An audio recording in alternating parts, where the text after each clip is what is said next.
धन्य आहोत आपण महाराष्ट्राच्या क्षेत्रामध्ये आपला जन्म झाला. या वारकरी संप्रदायाचे संस्कार आपल्यावरती आहेत आणि त्यातल्या त्यात ज्ञानोबा तुकोबाच्या नंतर झाला. अनादी परंपरा असलेला हा संप्रदाय आहे. सनातन वैदिक हा संप्रदाय आहे. कितीतरी संप्रदाय आले, कालाच्या ओघात नष्ट सुद्धा झाले, पण हा जो संप्रदाय आहे तो शाश्वत आहे. जसं भगवंताचं स्वरूप आहे, अजह नित्यतः शाश्वतः पुराणः. भगवद्गीतेमध्ये भगवंताने स्वतःच्या स्वरूपाचा परिचय अर्जुनाला करून देत म्हणाला, मी अज आहे, नित्य आहे, शाश्वत आहे, पुराण आहे. पुराण म्हणजे काय? जुनं.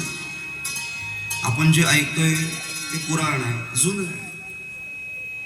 जुनाट जुगादीचे नाणी. इति म्हणजे अशा प्रकारे घडलेलं. हा असं जे काही आपल्या साधू संतांनी लिहून ठेवलं त्याला पुराण म्हणतात. अनेक दर्शन आहेत ज्याला फिलॉसॉफी म्हटलं जातं, पण त्यातल्या त्यात भारतीय दर्शन काहीतरी अपूर्व आहे, ज्याला इंडियन फिलॉसॉफी म्हटलं जातं. Indian philosophy is one of the greatest philosophy in the world. भारतीय तत्वज्ञान जगायचं कसं, वागायचं कसं हे शिकवतं. जगाच्या पाठीवर अनेक लेखक झाले, कवी झाले, पण संत होण्याकरता हृदय मात्र माऊलीसारखं करावं लागतं. माया ही अपकार्यावर सुद्धा उपकार करणारे माऊलीच आहेत ना. जगाने त्रास द्यावा, आई वडिलांना देहांत प्रायश्चित्त शिक्षा जगाने सुनवावी. देहांत प्रायश्चित्त घेतलं आई वडिलांनी फक्त मुलांना शुद्धीपत्र मिळण्याकरता.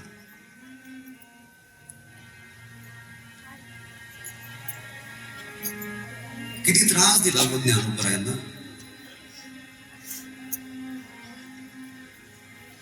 तरी सुद्धा ज्या जगाने त्रास दिला त्या जगाकरता ज्ञानेश्वरी सारखा अपूर्व ग्रंथ माझे ज्ञानराज माऊली सांगतात.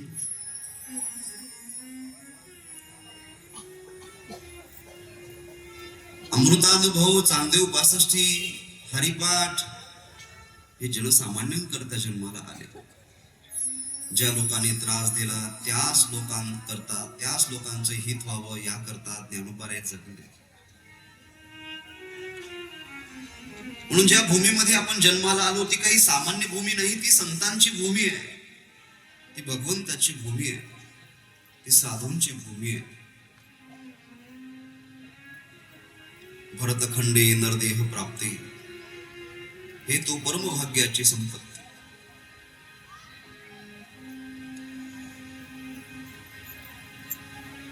जगद्गुरु तुकोबऱ्यांच्या अंगावर लोकांनी उकळतं पाणी टाकावं. शांतीब्रह्म एकनाथ महाराजांच्या अंगावर यवन थुंकला तरी सुद्धा त्याला नाथ महाराजांनी प्रसाद देऊन मोक्षच प्रदान केला. परोपकाराय वहन्ति नद्यः, परोपकाराय फलन्ति वृक्षाः, परोपकाराय सतां विभूतयः, परोपकाराय इदं शरीरम. नदी वाहते स्वतः करता वाहत नाही, परोपकारा करता वाहते. परोपकाराय फलन्ति वृक्षाः. आपण वृक्षाला दगड मारतो, पण दगड मारला तरी सुद्धा तो वृक्ष आपल्याला पुन्हा दगड देत नाही, तर त्याचं फळ आपल्याला देत. तसेच संतांना किती त्रास दिला तरी संत आपल्याला पुन्हा त्रास देत नाहीत, तर आपला उद्धार व्हावा याच्याकरता झटत राहतात. परोपकाराय इदम शरीरम. संत सुद्धा सांगतात, आम्ही जसं जगलो ना तुम्ही सुद्धा तसं जगा, तुम्ही सुद्धा तसं वागा. आमचं जे आचरण आहे ते आचरण तुमचं ज्या दिवशी होईल समजायचं त्या दिवशी तुम्ही चांगल्या रस्त्यानं चालले,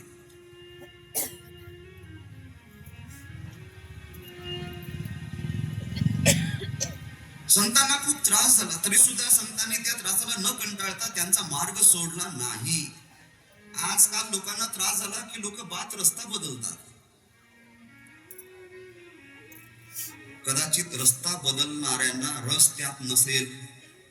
थोडं 4G आहे, नाही आता 5G चा जमाना आला. कळालं असेल तर बघा. योग्य व्यक्ती रस्ता कधीच बदलत नाहीत. आणि छत्रपती शिवाजी महाराज रायरेश्वराच्या शिवलिंगावर, ज्योतिर्लिंगावर, पिंडीवर आपल्या रक्ताने अभिषेक करत करत शपथ घेतात, हे तो हिंदवी स्वराज्य व्हावं ही श्रींची इच्छा, जगदंबेची इच्छा, माता भवानीची इच्छा, आणि ते स्वप्न पूर्ण करण्यासाठी प्रयत्न करतात. आज तागाय छत्रपती शिवाजी महाराज आपल्यामध्ये आहेत. ज्या शिवाजी महाराजांचा छावा, ज्याला शंभू बाळ म्हणतात, आज त्या शंभू बाळाचा राज्याभिषेक दिवस आहे. संभाजी महाराजांचा आज राज्याभिषेक झाला. आपल्याला तर काहीच त्रास नाही, त्यांना किती त्रास दिला समज. आओ विरजो, आओ विराजो, शंभू महाराज आओ विराजो, आपके लिए यह सिंहासन तैयार हुआ है. शंभू महाराज आओ विराजो. शंभू, ज्याची कथा ऐकतो तो शंभूच आहे.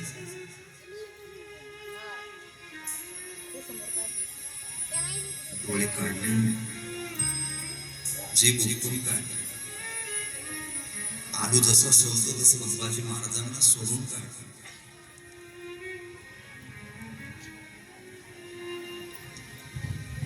40-42 दिवस एवढे हाल केले, तरी सुद्धा संभाजी महाराजांनी धर्म बदलला नाही. जगेन तरी हिंदू म्हणून, मरेन तरी हिंदू म्हणून, पण इस्लाम स्वीकारणार नाही, नाही, नाही.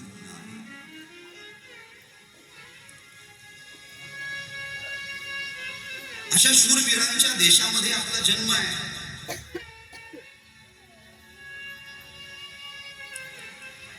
देश धर्म पर मर मिटने वाला शेर शिवा का छावा था, परम प्रतापी महापराक्रमी एक ही शंभू राजा था, एक ही शंभू राजा. कितीतरी लढाया खेळले, पण जगाच्या पाठीवर एकही लढाई न हरणारा राजा जर कोणता असेल तर त्याचं नाव आहे धर्मवीर संभाजी महाराज.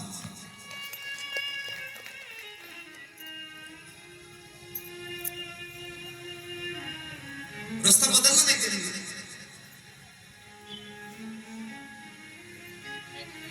चांगल्या लोकांना त्रास होतो, पण त्यांनी चांगलं काम सोडायचं नाही.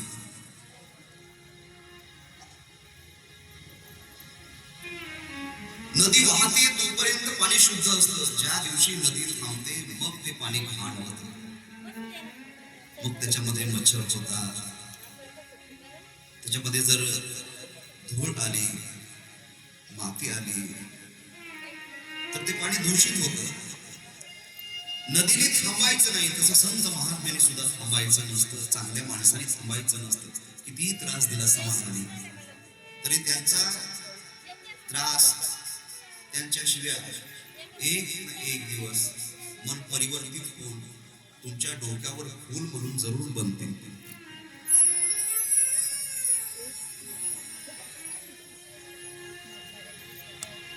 म्हणून न थांबणं हा संतांचा नियम आहे, तोच आपण धारण केला पाहिजे. कारण की संतांच्या भूमीमध्ये आपला जन्म आहे. याला महाराष्ट्र म्हणतात. दुसऱ्या कोणत्याच राष्ट्राला महाशब्द नाही. नाहीतर बघा, पंजाबला महान म्हणत नाही, गुजरातला महान म्हणत नाही. मला कुठल्या राष्ट्राचं उपहास करून नाव द्यायचं नाहीये, पण एक महाराष्ट्राचं ज्यावेळेस अपूर्व सांगतोय, महिमा मंडन करतोय, त्यावेळेस महाराष्ट्र किती सुंदर आहे हे सांगायचं असतं. महाराष्ट्र किती सुंदर आहे. हो, कशाला म्हणतात महाराष्ट्र? ऐका, क्रांतिकारकाची कर्मभूमी म्हणजे महाराष्ट्र, योद्ध्यांची रणभूमी म्हणजे महाराष्ट्र, संतांची जन्मभूमी म्हणजे महाराष्ट्र, आणि तुमची आमची मातृभूमी म्हणजे महाराष्ट्र. ज्या महाराष्ट्रात ज्ञानोबऱ्यासारख्या संतांनी अवतार घेऊन म्हणावं, माझा मराठाची बोल कौतुके, परी अमृता देही पैजा जिंके, ऐसी अक्षरे रसिकी मेळवी.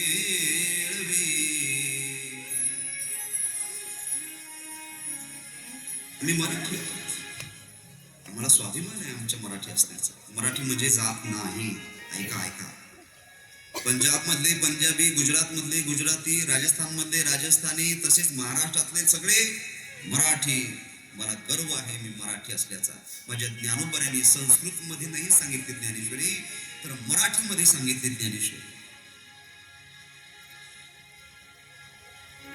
या संतांच्या भूमीमध्ये आपण जन्माला आलो, त्यांचा आदर्श आपण घेत घेत जीवन यापन करा. कथा किती ऐकल्या म्हणजे फायदा होईल असं नाही. या सगळ्या कथा ऐकून जीवनात आपण काय परिवर्तन केलं यात मात्र फायदा आहे. परिवर्तन करा, आदर्श जीवन निर्माण करा. शिवाजी महाराजांसारखं, संभाजी महाराजांसारखं, ज्ञानोबऱ्यांसारखं, तुकोबऱ्यांसारखं, या संतांसारखं आपलंही नाव निघलं पाहिजे. गेल्यानंतर लोकांनी आपल्यासाठी रडलं पाहिजे. गेल्यानंतर म्हणजे कथा झाल्यावर आपापल्या घरी नाही. लोकांनी म्हटलं पाहिजे काय माणूस होता रे. ज्यावेळेस आमचे सगळे कार्यकर्ते त्याच्याकडे जायचे ना सप्ताह करण्यासाठी, वर्गणी मागण्यासाठी, त्यावेळेस तो खंबीरपणे आमच्या पाठीमागे उभं राहायचा आहे आणि म्हणायचा, पोरो कार्यकर्त्यांनो काळजी करू नका, काय कमी आहे फक्त मला शब्द द्या. पंगत कमी पडते का तुम्हाला? वर्गणी कमी पडते का तुम्हाला? पैसा कमी पडतो का? फक्त माझ्या कानावर शब्द टाका. अरे अर्ध्या रात्री मी तुमच्या पाठीमागे उभं राहायला तयार आहे. अशा माणसाचं कधीही नाव निघत असतं. चार लोक आपल्या जाण्याने रडले पाहिजे असं कर्म केलं करा. ते कर्म केलं थोर संत महात्म्यांनी, शंभू महाराजांनी. म्हणून शंभू महाराज इथं सध्या नाहीये, पण नसलेले शंभू महाराज आपल्या डोळ्यासमोर सुद्धा प्रगट होतात त्यांच्या कर्तृत्वातून. आपलं कर्तृत्व काय आहे? 4 दिवस स्वतःसाठी जगायचं, घरदार सजवायचं, घर बांधायचं, गाडी घ्यायची, बायको करायची, 4 शंभडे पोरं झालं संसार. याला संसार म्हणत नाहीत. अरे स्वतःसाठी तर कुत्री मांजरे सुद्धा जगतात, पण त्या जगण्याला किंमत. गेल्यानंतर 4 लोक ज्यावेळेस मागं चालतात ना, त्यावेळेस लोकांनी म्हटलं पाहिजे याच्यासारखा माणूस अख्ख्या जिल्ह्यात नव्हता रे. नाव कमवून गेला, स्वतःसाठी नाही लोकांसाठी जगला, धर्मासाठी जगला, देशासाठी जगला.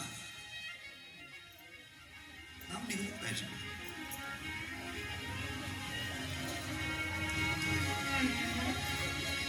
ज्यावेळेस विश्वमौली ज्ञानोबराय समाधी विहाराकडे प्रयाण करतात, त्यावेळेस जगाच्या मालकाने एक हात पकडला, एक हात निवृत्तीनाथ दादानी पकडला आणि मग ज्ञानोबराय निघाले. जगाच्या मालकाच्या डोळ्यात पाणी आहे, दोनही डोळे डबडबलेले आहेत. रुक्मिणी माता जवळ होते. रुक्मिणी माता विचारायला लागली, पांडुरंगा, विठ्ठला, याच्या आधी कधी तुम्हाला रडताना पाहिलं नाही, आज रडायला लागले, का रडताय?